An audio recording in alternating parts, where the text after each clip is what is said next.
And here I thought, man, we'd get back to business and start the brand new week. 3 weeks to go before Crown Jewel, hoping for some better television going into Perth, Australia.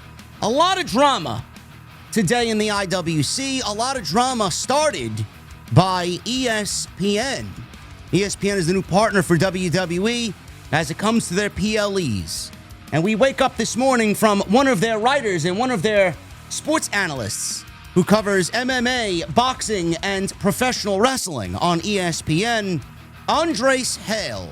We woke up to Andres giving WrestlePalooza a C grading, citing that it fell well below expectations. And social media is having a mental meltdown. But the kicker is, folks, if you go digging on his social media account, you will see that he has barely anything negative to say about AEW, but he wants to come out and blast WWE for what we all understand and know was a subpar WrestlePalooza that did not deliver the excitement and the surprises that we were promised by head of creative, Paul Levesque. It's a messy situation, folks, and if you didn't think I was going to cover this today, you got the wrong content creator. We're going to go over everything, read his full review of the review, and we're going to break down some news on creative that did not happen, that was already planned well in advance. And when we got to WrestlePalooza Saturday, none of it took place. We're going to get into it today on Off the Script. It is your Monday, September 22nd, 2025. Andres Hale. He is an analyst for ESPN. He covers MMA, boxing, and professional wrestling, both WWE and AEW. Now, I don't know why AEW is listed here because we read that Dave Meltzer cited that AEW and all coverage of AEW on ESPN and anything regarding ESPN was pulled after the deal was struck to bring WWE PLEs over from Peacock to ESPN. So why anybody's talking about AEW on ESPN, that's a whole nother can of worms. WrestlePalooza grades, says Mr. Hale. Did Rhodes McIntyre, Cena Lesnar get above average marks? The era of WWE premium live events on ESPN Unlimited kicked off with WrestlePalooza from the Gainbridge Fieldhouse in Indianapolis on Saturday. The seventh singles meeting between John Cena and Brock Lesnar started off the night, and it would be the Beast Incarnate who would dominate and pin his rival John Cena in stunning fashion. Yes, so stunning, man. So stunning that they basically did a redo in the most inferior way to what they did at SummerSlam in 2014. One of the things that I just can't stand is how everybody sounds so robotic and so fake and so AI when they write these articles, man. It almost sounds like none of them are written by humans. Stunning fashion? I don't look at it as stunning at all. A new women's world champion was crowned as Stephanie Vaquer defeated Io Sky in an excellent showdown. That's exactly what it was. It was an excellent showdown. We've seen better this year from the women, but it was an excellent showdown and probably the best match of the entire night at WrestlePalooza. The card also featured the return of former WWE Divas champion AJ Lee after a decade away from the ring. She joined her husband, CM Punk, in a mixed tag team match against World Heavyweight Champion Seth Rollins and his wife. The Women's Intercontinental Champion Becky Lynch obviously was Seth Rollins' tag team partner. Undisputed WWE Champion Cody Rhodes headlined the event by putting his WWE title on the line in a surprisingly short outing against Drew McIntyre. We will get into that because there was an ending that was planned and never took place. And if the original ending took place, I think a lot more people would have been overwhelmingly positive about WrestlePalooza. After each PLE, we assess the quality of each wrestling match based on the effective storytelling, in-ring performance, and overall entertainment. We also grade the event as a whole. Yeah, Mr. Hale, I think that's going to come to an end after WWE, who I'm assuming has already reached out to this fellow. This will be no more because you created a shitstorm on social media, one that WWE does not want, especially in the TKO era. Did WrestlePalooza deliver on its promise of epic moments? So Mr. Hale starts with Stephanie Vaquer and Io Sky. He rated this one a B+. That seems a little fair. I think I'd go B+. It wasn't, like, great. It wasn't like Rhea Io at Evolution. But I do think that it was a solid match, and it absolutely gave the show a much-needed boost of momentum. He says this was exceptional work from two of the best women's wrestlers in WWE. In the world, not just WWE. The first half found Vaquer and Sky engaged in a chess match in which counters reigned supreme. And then he goes on to say Vaquer rolled out of the way of a over-the-moonsault and hit the spinal tap for the finish, which was gorgeous. This was a match you should go out of your way to see, as Andres Hale gives this a B+. He gets into the tag team match with the Usos and the Vision. That's Braun Breaker and Bronson Reed. He graded this a C. The first half of the match was sluggish in action, as the focus primarily was on what Liberty's LA Knight, the special guest referee, would extend to both teams. Surprisingly, he allowed both teams to introduce chairs and tables into the match. The slow early pace, appeared to be heading towards a strong finish before Jay was busted open, which led to a disjointed finishing stretch. This wasn't a bad match, but the Usos have certainly had better outings. I thought this was pretty decent until the rumor that the match got cut short by several minutes because Jey Uso gave himself a concussion after he bashed a steel chair over the back of Braun Breaker, and he accidentally hit himself in the face, which right now the news is Jey Uso is undergoing WWE concussion protocol. So who knows when he will be back in action for WWE. Mr. Hale rated this grade C. Then we get into the mixed tag team match. CM Punk and AJ Lee versus Seth Rollins and Becky Lynch. He graded this a C. Now, this went almost double the amount of time as the Usos and the Vision, and I personally think that this was better than a C. I would actually give this maybe a B-. I would not rate this as a C. This was better than the tag team match that came before it. He says, let me be clear. Mixed tag team matches are incredibly difficult to pull off from a pure wrestling standpoint, and they are more about entertainment than anything else.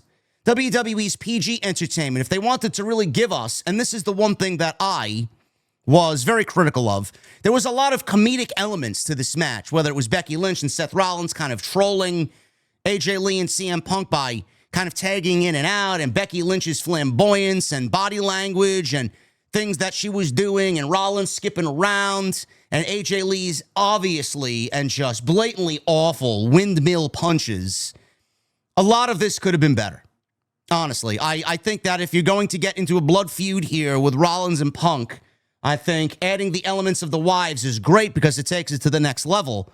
But you can't really add a comedic element to it because there's nothing comedy about it when CM Punk has been fucked over time and time again by this guy, and he wants the world championship, and Rollins took that away from him. I don't know what type of comedy would be had if Rollins injured himself, came back and showed the world that he wasn't really injured, and stole the World Heavyweight Championship away after you wrestled Gunther for 30 minutes at SummerSlam. What is there to be comedic about? That's the only part of the match I did not like. Plus, AJ looked a little rusty, but I'm not going to really sit here and zing her on things that she's been away from for 10 years. The first half was all about Rollins and Lynch making sure Lee wasn't tagged into the match. That all changed when Rollins skipped his way into a GTS from Punk. So AJ Lee gets back in there. It was great to see Lee back in action. Mr. Hale says Punk and Rollins did what they had to do to keep things chugging along. The next step has to be Lee challenging Becky Lynch for the Women's Intercontinental Championship, which a lot of us have predicted, and it could happen as early as Crown Jewel in Perth, Australia in 3 weeks. Cody Rhodes. He went one-on-one with Drew McIntyre, and Mr. Hale rated this a C. I think this is absolutely correct as well. This match fell flat, and this had nothing coming into it, even though we all love Drew McIntyre over on these parts. I think McIntyre is great. I've constantly said that when McIntyre's on TV, it is better television. But he's only one man, and Cody's been out for 4 weeks during the entire duration of this build to go film Street Fighter. And McIntyre had to sell this on his own, with Cody coming back literally last Friday and making the match official for WrestlePalooza. I'll see you at WrestlePalooza, he says. Great. I'd love some story. Rhodes and McIntyre was graded C. This was a surprisingly short main event at just over 15 minutes, and it never truly had time to get out of first gear. I agree. Two great wrestlers. I don't know why the match felt so boring. G, story. If you had some story in there, maybe we would actually give a shit. The story of the match was Rhodes dealing with a head injury caused by McIntyre's Claymore kick into the commentary desk on SmackDown several weeks ago.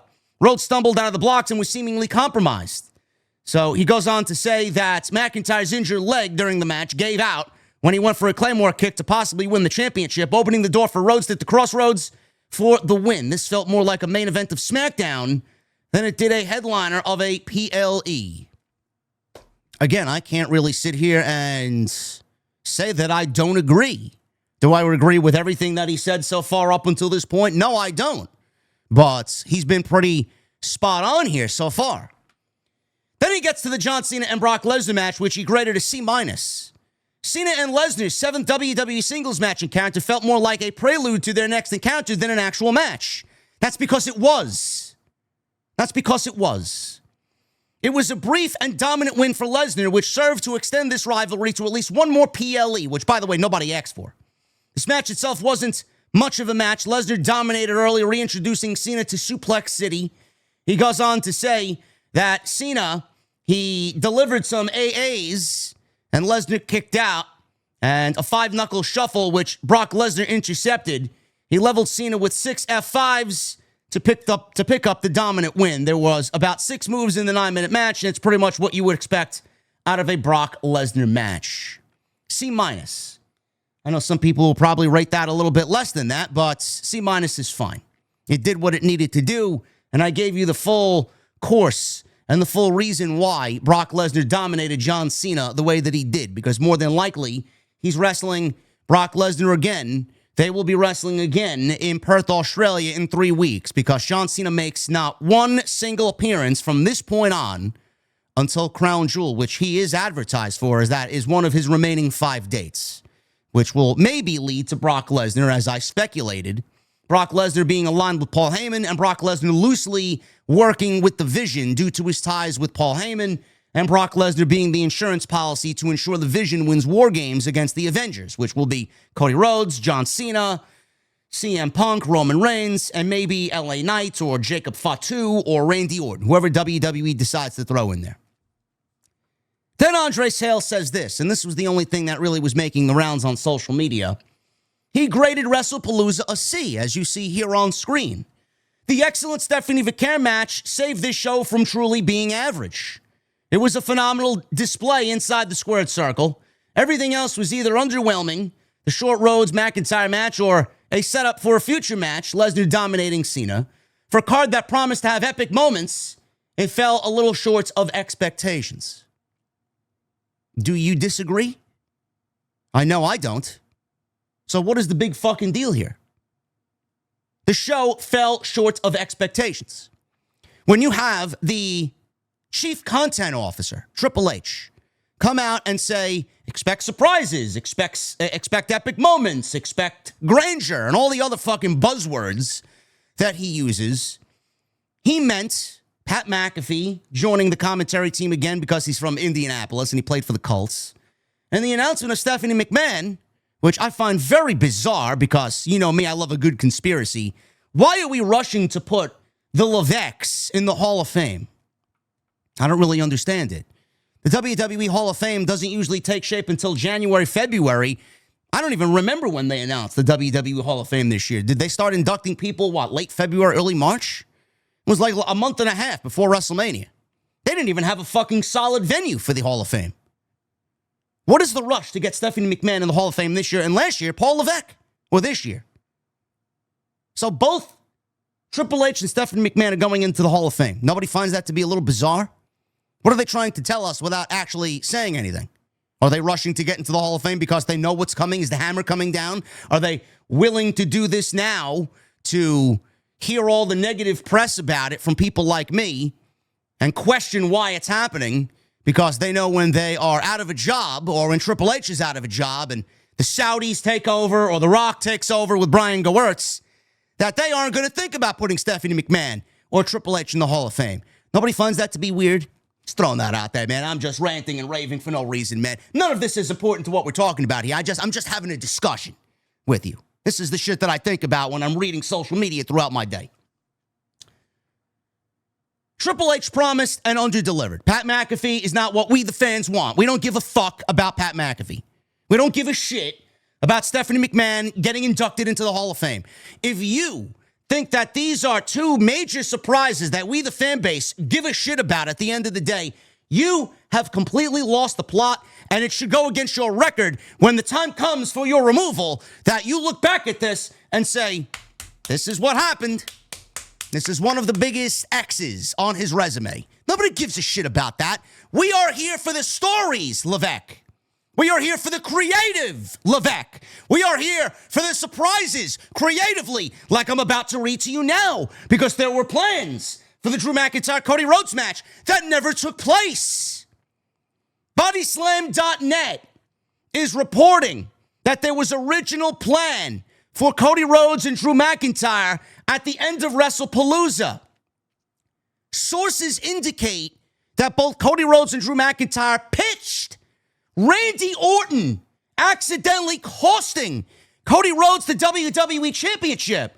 This would have set up Cody chasing the title once again and winning it back from Drew before Randy pulled the trigger and turned on Cody.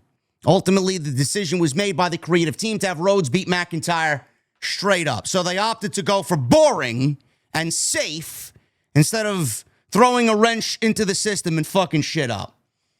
There was also a pitch for John Cena and Brock Lesnar, apparently. And according to Bodyslam.net, it was indicated that creative had John Cena slated to win earlier in the afternoon, only for that decision to be changed by the time they went live on ESPN. That I'm a little bit more wishy-washy on. Because if Cena wins, then there's no reason for John Cena to chase Brock Lesnar anymore. And Brock Lesnar's aura or his beast-like status isn't going to really be much of anything when they go into War Games. They're setting up this big moment where John Cena gets the win back, or maybe he don't, and then he gets into War Games and beats Brock Lesnar in War Games to win the War Games match for his babyface brethren against the Vision. Brock Lesnar would be working with the Vision in War Games at Survivor Series. I don't know why that was changed. The only thing I could think of is that, and I've pretty much hammered that point home, not only here, but on my WrestlePalooza actual post show on Saturday night. I'm a little bit more thrown off by the original finished pitch for Cody Rhodes and Drew McIntyre, and even that I could see why they wouldn't want to do it. They just gave the title back to Cody Rhodes. They gave the title back to Cody Rhodes. He missed Clash in Paris. He showed up here. He was away for 4 weeks to film Street Fighter, and he comes back and beats McIntyre in 15, 16 minutes. No excitement, no going off the air. I think everybody was really disappointed when the show went off the air with Cody Rhodes just holding the title up, and that was it. But he just won the title at SummerSlam in the beginning of August. He went through all of August. He got written off television to go film Street Fighter, comes back for WrestlePalooza, and how are you going to take the WWE title off of him if he really didn't make one title defense? How are you going to do that? You just gave the title back to him. But you can go further back and say that John Cena's heel turn fucked everything up. John Cena winning the WWE Championship, which at this point is fucking irrelevant and forgettable. He won the championship at WrestleMania, turned heel, and that got blown to fucking smithereens. None of it really mattered. WWE did a complete 180 and turned John Cena back to babyface and theoretically forgot everything that happened between March Elimination Chamber and SummerSlam. You can blame the creative team. You can also blame Dwayne Johnson. He's not escaping people's wrath here either. WWE fucked things up.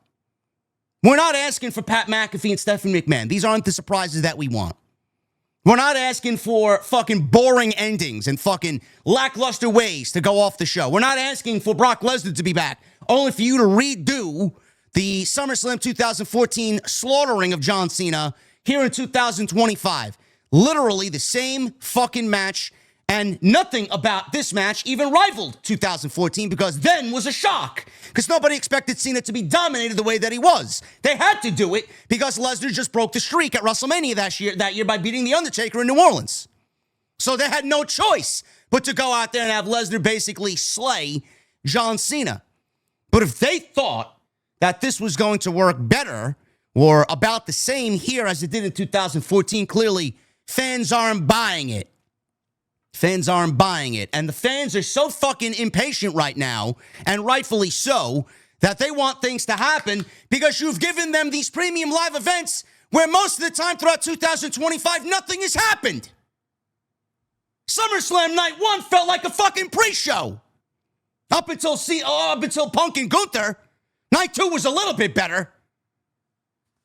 These two-night events, WWE penny pinching their audience for bigger events and arenas and grand spectacles. Meanwhile, you're not delivering on what's important. Story.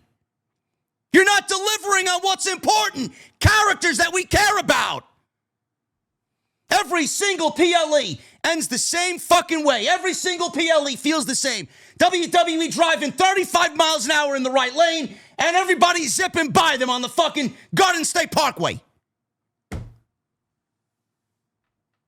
Fucking do something and make something memorable, for Christ's sakes. We are so fucking fatigued with the lack of thought and creative and the nostalgia and the moments and the returns for it to mean nothing. For us to sit and watch commercials on ESPN. Paying $30 for ESPN Unlimited. Here you go. 3 minutes of commercials, only to finish to go back to more commercials. Don't get me started on the weekly show. SmackDown is fucking absolutely bottom of the barrel, dreadful garbage. And Monday Night Raw has seen the same main event. Guarantee it's going to be the same thing tonight. Probably be LA Knight versus Jimmy Uso because he's upset at what happened during the match. Jimmy Uso, Jey Uso, The Vision, Braun Breaker, Bronson Reed, LA Knight. It's the same fucking main event every single week. 2 months straight of the same main event. Every single fucking week. And then you wonder why. You wonder why people aren't watching Monday Night Raw the way that they used to. I don't know what has happened in the creative department. I don't know, man. Something's going on that we are not privy of or privy to. Something's going on. They cannot be this fucking awful and this absolutely fucking blind to what's going on and what people are saying. They can't be. They physically can't be this fucking deaf, tone deaf.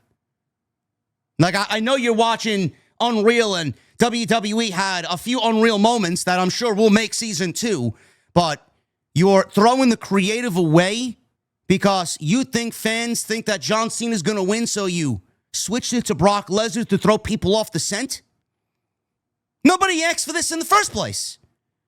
We had to sit here and fucking deal with your shit because nobody there is going to fucking listen. And I said this on the All Out Pro Show last night. Back in the day, Triple H was looked as the savior of the company. We put our hope, our faith, and trust in this guy to hopefully change things for the better. And he started out doing really fucking good. Really good. But then TKO got involved, and we seen ads on the mats and ads on the tables and ads on the commentary table. And sooner or later, we're going to get ads on the fucking wrestling gear. There's commercial after fucking commercial after commercial. Little to no story. 5-match PLEs. Epic moments being hyped up only to fucking fail to deliver these D-level shows. Stadium shows that fucking absolutely do not feel like a WrestleMania or SummerSlam, but they think it is because they filled 60,000 fucking people at Allegiant Stadium and at MetLife Stadium. Bro, what the fuck are you people thinking? What are you thinking? You're going to have to do more than that, man. And there are nothing more than brain rot fucking sheep who continue to buy the tickets to these shows to sit there and eat the fucking slop that these fucking greedy suits and ties shill you every single week, every single night, every single day. And you sit there as you have to mortgage the fucking house, put the house up for sale to go attend a WWE show and be fed 9 minutes of pro wrestling in the first 50 minutes of WrestlePalooza. You don't feel like a fucking sucker? You don't feel like you got robbed of your money. Back in the day, Triple H would listen to the fans. He hears and sees everything we're doing now. He don't give a fuck. Maybe he does. Maybe there's a small glimmer of a chance he does, and there's nothing he can do about it. None of them care. They got more money than God coming in. They don't give a fuck. They got people buying these tickets and selling out these shows. They have to do nothing. They could show up to work in their underwear and sit in Gorilla. They don't have to fucking lift a finger. They don't have to put anything on the fucking line sheet for the show. They are going to just give you a show, and you're going to enjoy it because that's what they've conditioned you to do. But us here on social media, man, I know it gets a little fucking wild out here. We ain't standing for this shit. We're not. We're not standing for this shit at all. And this is just not a WWE thing. This is an AEW thing, too. They ain't fucking doing what they need to do either. WWE is a little bit more fucking up front and center because they're the biggest of the two companies. But at least when Vince was there, we didn't have fucking TKO and all these other fucking sponsors and board of directors and people who don't give a fuck about pro wrestling breathing down your neck. It was Vince and his fucking people. And they kept a close eye on everything that was going on, whether it was on social media, how the stock was performing, what people were doing and saying and feeling as far as the live attendance and how we were feeling about creative. At least I felt personally that we put enough pressure on Vince and Bruce and Johnny to do something to change the fucking product for the better. I felt like we at least had a fighting chance. Now we don't. With Triple H at the helm, now it is impossible. Because none of them listen. Triple H hates you. Nick Khan hates you. Ari Emanuel hates you. The Rock hates you. Mark Shapiro hates you. The only thing that brings a smile to their face is when the money is coming in. Cha-ching! And they're selling a front row ticket to WrestlePalooza for fucking $15,000. That's all they give a fuck. And you know what? They know there'll be a fucking retard who pays that money and gives up on his kids' college funds to go attend this show to watch subpar pro wrestling. 5-match PLEs. 5-match PLEs that they put in sentence form said they want this to be just as big as WrestleMania and SummerSlam. Motherfucker, are you fucking kidding me? Cut the fucking bullshit with the buzzwords and spare me the fucking garbage. Honestly. Disgusting. WWE is fucking disgusting. Now, if you look, we'll end with this. Some of you may agree with Andres Hale. I think he was pretty spot on in some of his assessments of WWE.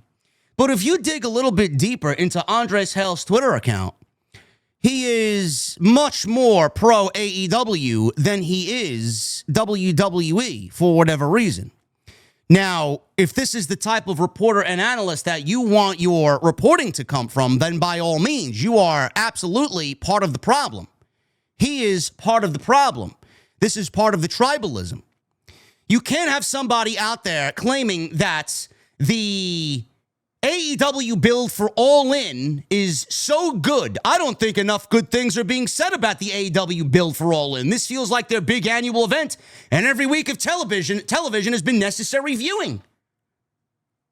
What? The Death Riders that have held that show captive for 10 months now, 11 months, as we go into their 1-year anniversary at Wrestle Dream. That's what you call necessary viewing?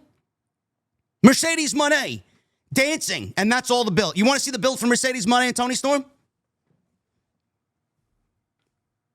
Any questions? That's what they did. That's the build. How do you go out there publicly and say that, but I'm supposed to take you seriously about your criticisms about the WWE product? And if you go and search his Twitter account and you look at what he said about AEW, there's nothing negative about AEW at all. This is really one of the best Mercedes Moné matches since coming to AEW. What? Riho! I could have been cryogenically fucking frozen and woke up 15 minutes before the match started, and I was going to know who won the match. Nobody cares because there's no fucking story. I don't believe it. Go look at his profile. There's not one negative thing to say about AEW, but WWE is satanic, and everything that they do is wrong.